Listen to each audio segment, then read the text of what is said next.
नमो वै ब्रह्मनिधये वासिष्ठाय नमो नमः।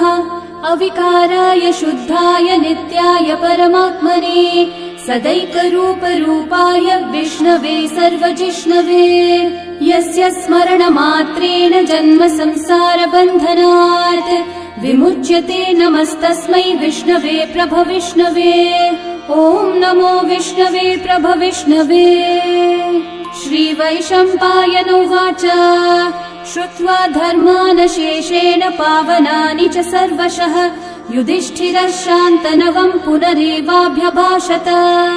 युधिष्ठिर उवाच किमेकम् दैवतम् लोके किं वाप्येकम् परायणम् स्तुवन्तः कमर्चन्तः प्राप्नुयुर्मानवा शुभम्। को धर्मः सर्वधर्माणाम् भवतः परमो मतः किं जपन्मुच्यते जन्तुर्जन्म संसारबन्धनात्।